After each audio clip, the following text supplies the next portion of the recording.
I spoke with Juanita Broaddrick, Paula Jones, and Kathleen Willey. Take a look. Thank you all for being here.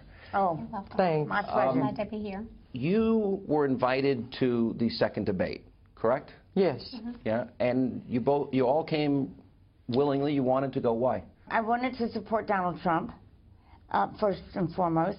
But I think that the thing that we wanted to get over, the thing that's most important to me and to us, is to tell the women, especially the younger women in this country, and the older women, and everybody, that everybody in the mainstream press is calling all of Bill Clinton's crimes infidelities.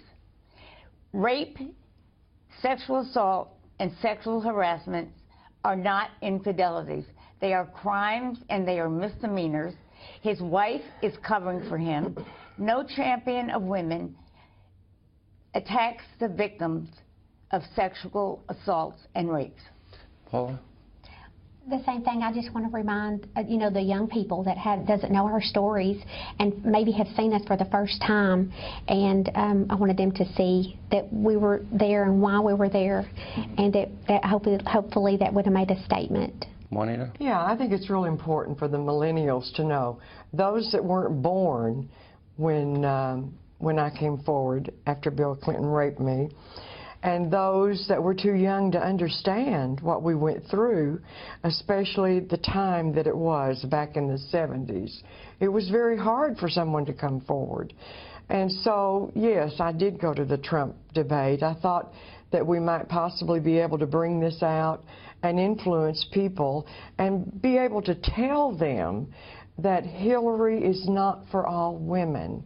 Hillary is only for one woman, and that's herself. I think you raise a really good point, because I think there is this whole generation of people that do not know your stories. Right. Over the years, I've had the opportunity to get to know all of you and interview all of you. And really, I think the more important thing today is, considering this is even in the news today, with Donald Trump, has the mainstream media been receptive to asking you three about your stories? Oh, definitely not. Nobody? No. Nobody's asked. No. Nobody has asked. The No, New York no. Times never called you? No. Not until we went into the Trump spin room. Okay, well, And they were that there. was- yeah. But in other words, because this is a really important point, because they're all reporting today, Donald Trump did this, or kissed this person or that person. You're saying that none of these media outlets contacted you in this election they don't campaign? need- Nothing like CNN To tell your story. or NBC or ABC or CBS. CBS. What, with 26 days to go and they haven't contacted you, does that reek of politics to you? Absolutely. Oh, my goodness, yes. Should tell you something. Oh, yeah. Well, let me give you the opportunity for those people that have never heard your story. Well, Juanita, we'll start with you. Back in 1978, when I was working for Bill Clinton's campaign for governor, I was raped by Bill Clinton. I was viciously raped. And then 3 weeks later, when I happened to be at a fundraiser for him, but I didn't attend the fundraiser, I was just going there to hand in information to tell them I was no longer going to volunteer for the campaign. Hillary personally threatened me. Let me go back to the assault. You're saying you were a nurse at the time, correct? Yes. And you wanted him to be governor Yes. at the time. You were working for his campaign. Right. So he invited you for coffee. Yes, it was a long story. After he made a campaign tour around to my nursing home, I was trying to explain to him, Sean, about what the nursing homes were going through. The reimbursement method was horrible. And he seemed generally interested. He wanted to hear what I had to say. So he said, if you're ever in Little Rock again, he said, call me. Let's get together and talk about these things. And as you know, we were supposed to meet in the coffee shop at the hotel while I was staying. When he got to the hotel, he called and asked if we could meet in the room instead. This was the Attorney General. I didn't fear anything would happen. And you went up to the room. No, I was already in the room. Yeah. I had sent my friend that was with me, one of my employees, Norma Kelsey, on down to the meeting, and I said, when I get through at the meeting, get through at the coffee shop with Bill Clinton, I'll be right on to the meeting. And of course, I never showed up. And this was a violent sexual attack. Yes. And when it was over, there was this moment you told me the first time I interviewed you that he said to you as he's walking out the door, He says, you better get some ice on that, referring to my lip, which was bleeding, and at least by that time, was 4 times the size that it should be. I was frightened he was going to bite my lip off. and you immediately told your friend what had Yeah, she happened. came to the room when I didn't show up for the meeting. Yeah. And she just came out here approximately 2 to 3 weeks ago. She's been frightened to come out and told to, to the Breitbart people the condition that she found me in. And it's just, when I reread what she told from back then, it was painful to even hear it from her again. How she found me. I knew how I was, but it was hard. You told her, did you tell other people at the time too? Yes, about 4 to 5 others. And they've all corroborated your story. Yes. You told them at the time. Yes.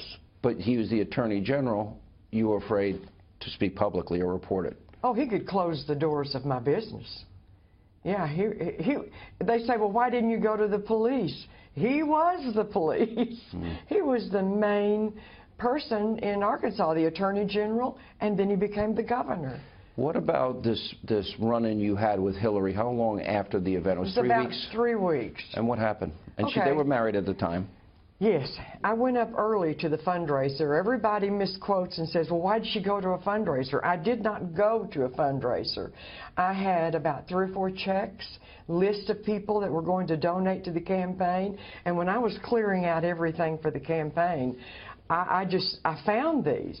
And I knew that the lady from Little Rock was going to be there that night. I could give these to her and be done with it and explain to her, I don't want to be in the campaign any longer, something like, my business is taking too much of my time, something to that effect.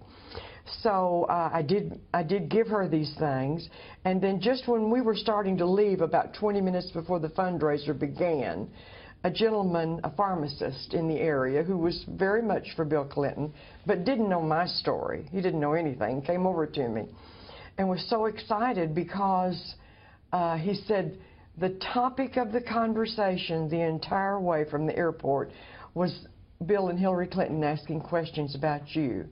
So that's when I turned to my friend and I said, let's go. But as he steps away, here comes Hillary, straight to me. Beeline to you. Beeline. She comes straight to me and says to me, big smile, very pleasant voice, says to me, I'm Hillary Clinton. It's so nice to meet you. I just want to thank you for everything that you do for Bill's campaign. And I was just going to turn and leave. I nodded, was going to leave. And then I feel somebody grabbing my arm, and I thought it was somebody behind me. And it was her, and she pulls me back close to her. And she pulls me into her. Forcefully, in a way, pulled you. Yeah, oh yeah.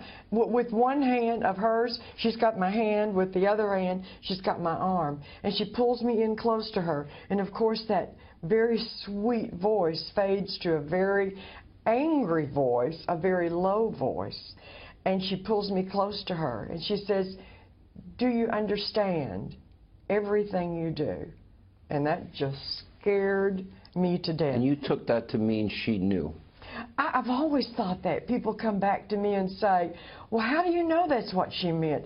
You would have had to have been there. You would have to have been standing where I was. And that woman looking straight in my eyes, very angrily saying that to me. I felt like at that moment she knew everything and was saying, you better keep quiet. There's just nothing that can change my mind. Wow. You don't recover from something like this. No. It's been hard. I've had a good life.